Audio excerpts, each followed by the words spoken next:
Federal recognition for the Lumbee tribe.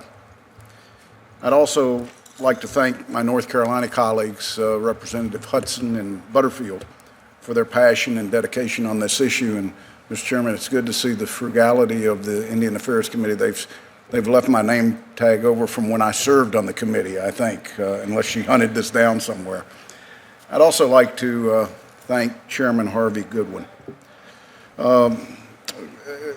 He was sworn in as chairman earlier this year for traveling up from North Carolina for this hearing. I welcome him and his son Quinn, who's here with him today, to Washington. Chairman Godwin brings with him over 20 years of business experience and a long history of public service to his community. He's been a proven leader in Robeson County, and I know he'll bring that same work ethic and integrity to the Lumbee Tribal Council and the tribe. Mr. Chairman, for more than a century, the Lumbees have been recognized as an American Indian. North Carolina recognized the tribe in 1885, and the tribe began their quest for federal recognition 3 years later in 1888. The Lumbees are in a unique situation.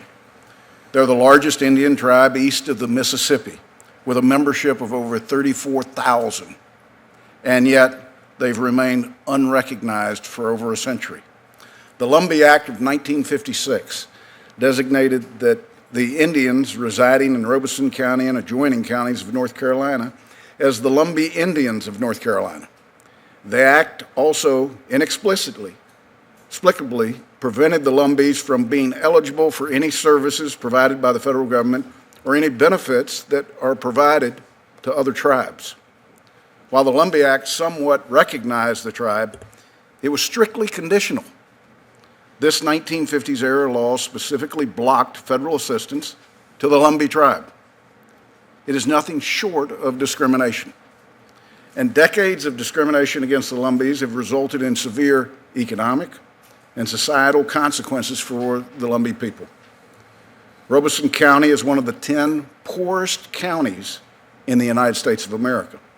The 1956 law has put them on an unequal footing compared to other federally recognized tribes, and it's prevented them from obtaining access to critical services through the Bureau of Indian Affairs and the Indian Health Services. This is simply unjust and immoral. When the Bureau of Indian Affairs established its process for formal recognition in 1970, the Lumbees were once again denied equal treatment and barred from participating due to the 1956 Lumbee Act. They were denied a third time in 1989 when the Department of Interior determined that the Lumbee Act of 1956 prohibits the tribe from going through the BIA process, and the only way for a tribe to obtain full federal recognition would be by an act of Congress. Therein lies the reason I'm before you today. The BIA process is reserved for tribes whose legitimacy must be established. As we know, and when you hear from Chairman Godwin today, the Lumbees have established legitimacy time and time again. The Lumbee have been part of Eastern North Carolina's history for centuries.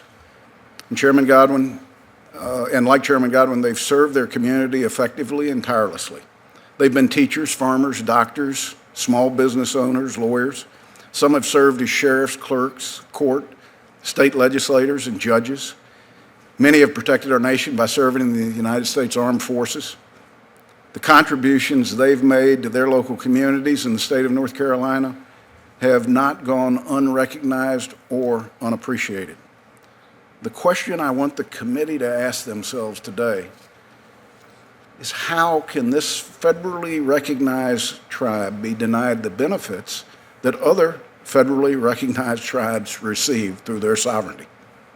This tribe's not looking for a handout, but it's looking for a hand up. That hand up is full federal recognition that will give them the additional tools needed to improve their economic situation in their county, in their healthcare system, and in their schools. For those members that may not know historically, 1956, the legislation dealt with 5 tribes. Today, only one of those 5 tribes has not by an act of Congress been federally recognized, and they are the Lumbee Indians.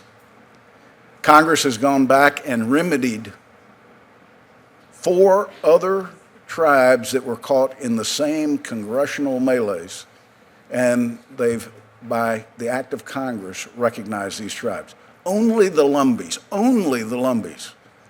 have been excluded from that federal recognition.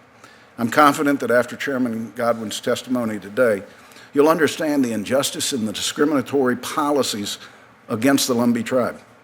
The Lumbee were put into this situation by Congress in 1956, and it's time we act and grant the tribe their much-deserved full federal recognition. I ask that you right this wrong for current and future generations of Lumbees.